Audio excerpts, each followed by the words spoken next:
I never thought I'd be an expert on bus shelters. It's quite weird how this sort of whole discussion has come up just because I kind of got obsessed with these things.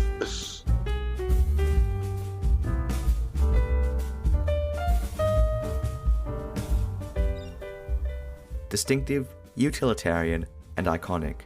Dotted across Canberra's suburban streets are hundreds of these concrete bunker bus shelters. For people interested in transit, Canberra's single light rail line and standard operation suburban bus network doesn't have much to get excited about. But we do have one interesting, uniquely Canberra icon of transit, and it's this. With a brutalist and 70s space-age look, their unique and ubiquitous design has made them what the ACT Archives dubs arguably Canberra's most endearing piece of urban architecture.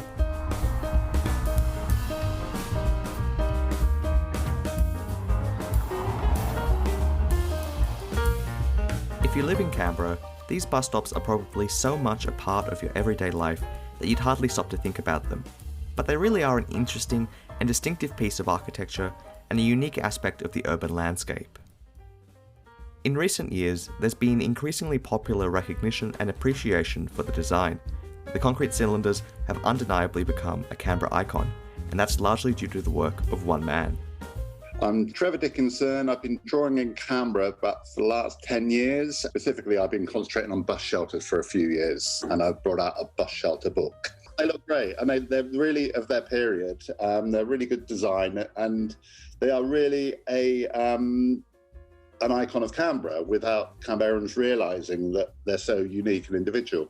Since I've started drawing in Australia, which I only started about 11 or 12 years ago, I've kind of been looking at things that have been different to my background. So I'm from England. And so in Newcastle, I was doing it. It's just shapes of park benches and signs and anything that felt a bit different. And then when I went to Canberra, I had the same kind of outlook of almost when you go to a foreign city and you start noticing things that everyone takes for granted. And so when I saw the bus shelters, I just thought they looked great, and I found it even more interesting that Canberrans hadn't really noticed them. Obviously some had, but when I started drawing them, people were just saying, "Oh, I didn't know they were still around," or "There's one in my street," or they didn't realise there were still 500 in use around Canberra. The shelters were designed in 1974 by architect Clem Cummings to replace Canberra's original wooden shelters and modernise transit infrastructure. They began to be installed from 1975 all the way up to the early 90s. In total, nearly 500 were put into operation, and because their sturdy concrete form made them exceedingly durable, most are still being used today. The design offers some great practical advantages well suited to Canberra's conditions. Compared to many other shelters, they remain quite cool in the hot summer, and in winter, their circular shape means they keep out rain and icy cold winds, which is very welcome. If nothing else, they're utilitarian and designed for functionality. They've weathered the elements, resisted vandalism, and sheltered hundreds of thousands of people for nearly 50 years, and they almost certainly will continue to do so for the foreseeable future. What's left is almost unbreakable. I think they're great. But when shelters first began to be installed, public opinion was split. They were a controversial architectural choice. One letter in the Canberra Times called them concrete monstrosities, orange-spotted fungi, and dreadful eyesores. Another declared they were lunatic. Well, I can see why people thought they were monstrosities in the 70s.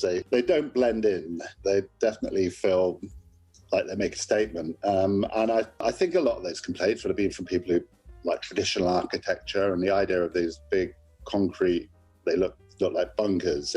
They would have been offensive to them just like sitting in the streets. But as time went on, most people came to accept the unique design. I think over time, people just started not noticing them. And like as people grew up from 1975, by 1985, people were like, had them all their life, like children go to school. And it's reached a point where pretty much everybody in Canberra has spent time in that bus shelter, and especially if they're of a certain age, they would have hung around in the bus shelters on a cold day, or I think there's a lot of stories in the bus shelters and a lot of memories, so that it's almost like a hangout. People always tell me stories, and there's one guy who said he used to hide up there from the police, so they'd lie on the top because it's got a slight dip on the top, and they'd lie on the top hearing the police looking for them. And as Canberrans grew to accept their existence, they also grew to appreciate their bold, unique look. But once I started drawing them, I think they resonated with people, and people started realising that they were actually quite special. And before that, they were there. No one had really kind of thought that they could be worthy of the attention I gave them anyway. They're completely of their time. I think, you don't want to put something like that out now. Especially when you see the glass bus shelters that are often paid by advertising companies. It just feels so utilitarian and almost Soviet in this kind of solid construction. But yeah, I think for me, what makes it hugely special is, like I say, I've often said it, but it's like the kind of telephone box in London. It's an icon of a city. You can just take this, you see it everywhere, and it sums up the city straight away when you see these. And I think that's what's interesting. I don't know if other people who don't know them at all will appreciate them in anywhere near the same way, because I think you've got to have that resonance or be a fan of architecture. New concrete shelters haven't been built in many decades. A variety of glass shelters now fill the bulk of Canberra's bus stops. But the striking concrete bunkers still leave their mark across the city, and there's been a concerted effort to keep them in operation for as long as possible because of their functionality and popularity. They do actually, the new suburbs do get some of these bus shelters. And I think partly during my work, people kind of do appreciate them so much more, as we said. But it's almost like you get this stamp of approval from Canberra. You get this kind of a real old classic bus shelter, and that turns it into a Canberra suburb almost. So I know some new suburbs are getting some of these that are just sitting there. So they're just going to carry on their lives. One thing is for certain, Canberra's concrete cylinders will continue to be an icon of the city for years to come.